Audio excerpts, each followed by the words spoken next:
వేకువ వాక్యము వేకపు ఓడి కొరకై ద్వితీయోపదేశకాండం 7వ అధ్యాయం 6వ వచనం. నీవు నీ దేవుడైన యెహోవాకు ప్రతిష్ఠిత జనము. నీ దేవుడైన యెహోవా భూమి మీదనున్న సమస్త జనుల కంటే నిన్ను ఎక్కువగా ఎంచి నిన్ను తనకు స్వకీయ జనముగా ఏర్పరచుకొనెను. ప్రభునందు ప్రియులారా, ఈ ఉదయకాల సమయము వేకువ వాక్యం కొరకై దేవుడు మాట్లాడుతున్న గొప్ప మాట. ద్వితీయోపదేశకాండం 7వ అధ్యాయం 6వ వచనం. దేవుడు నిన్ను ఎలా ఎంచాడు అనేది ఇక్కడ గుర్తు చేస్తున్నాడు. నిజంగానే ఎంచబడుట లేదా ఎంపిక చేయబడుట అనేది రెండు రకాలు.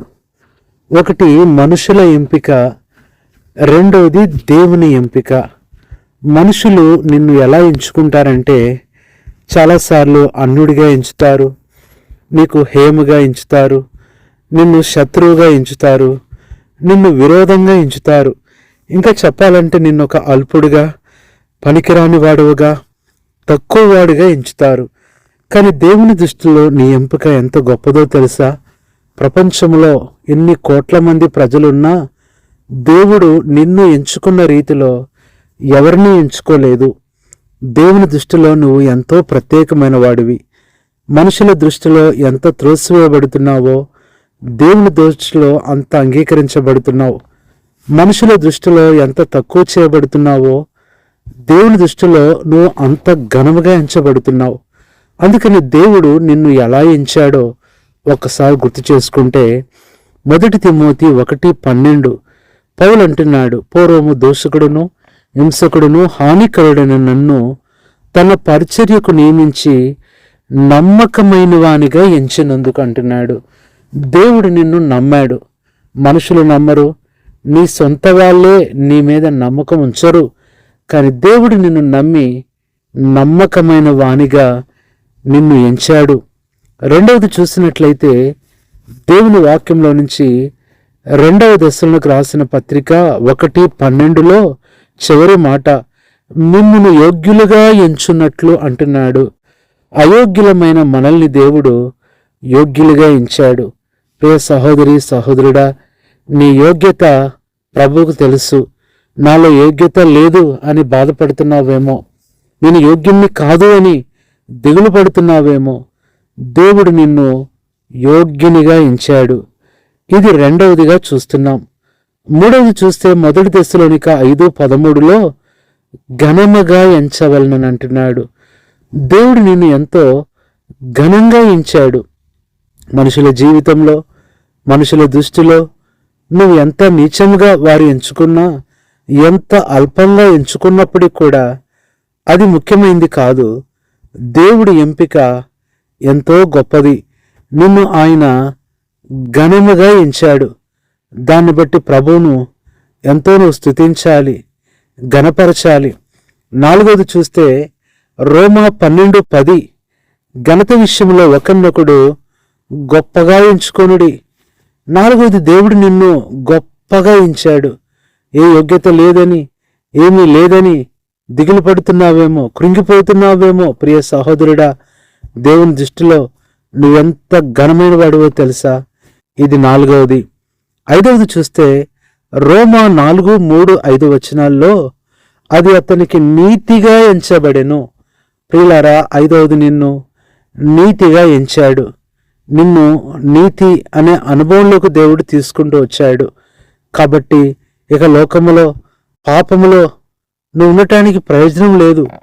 నిన్ను దేవుడు నీతిగా ఎంచి రక్షిస్తూ వచ్చాడు. ఇది 5వది. 6వది మనం చూసినట్లయితే దేవుని వాక్యంలో నుంచి ఒక మాట, జకరియా గ్రంథం 14:20 చివరి మాట, ప్రతిష్ఠితములుగా ఎంచబడటం. దేవుడు ప్రతిష్టంగా ఎంచాడు. నిన్ను ప్రతిష్ఠ చేసుకున్నాడు. దేవుని దృష్టిలో నీవంటూ ఒక గొప్ప స్థానం ఉంది. నీకంటూ ఒక గొప్ప ఏర్పాటు ఉంది. నీ ద్వారా దేవుడు గొప్ప కార్యాలు చేయబోతున్నాడు. 7వ మాట జకరియా 8:19 చివరి మాట, ప్రియముగా ఎంచుడి, ప్రియముగా ఎంచాడు. అనగా దేవుడు నిన్నెంతో ప్రేమిస్తూ వచ్చాడు. మనుషుల ఎంపికను ఎప్పుడు కూడా నువ్వు దృష్టిలో పెట్టుకొని దిగులు పడొద్దు, బాధపడవద్దు. దేవుడు నిన్ను ఎంచుకున్నాడు.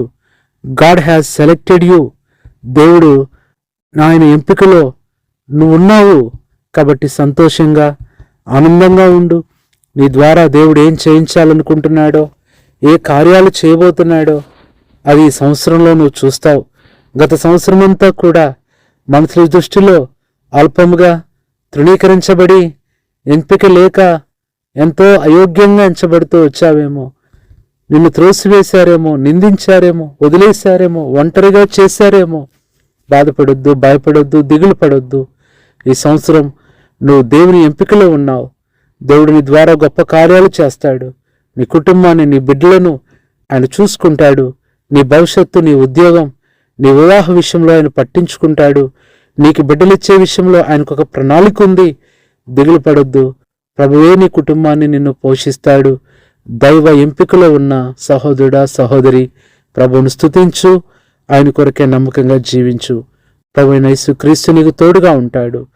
ప్రేమగల తండ్రి, పరిశుద్ధుడైన ప్రభువా, యేసుక్రీస్తు నామములో వందనాలు చెల్లిస్తూ వాక్యం వేకపోవడం ద్వారా మాతో మాట్లాడుతూ వచ్చారు.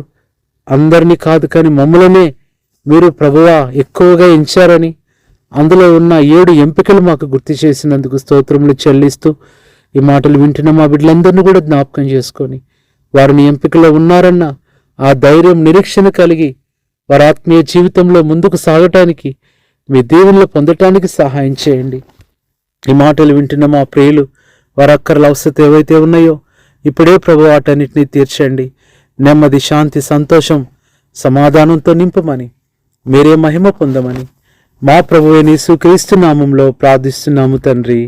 ఆమేన్. మన తండ్రి అయిన దేవుని ప్రేమ, ప్రభువైన యేసుక్రీస్తు కృప, పరిశుద్ధాత్మ అన్యోన్య సావాసం మనందరికి సదాకాలం తోడేండి నడిపించును గాక. ఆమేన్.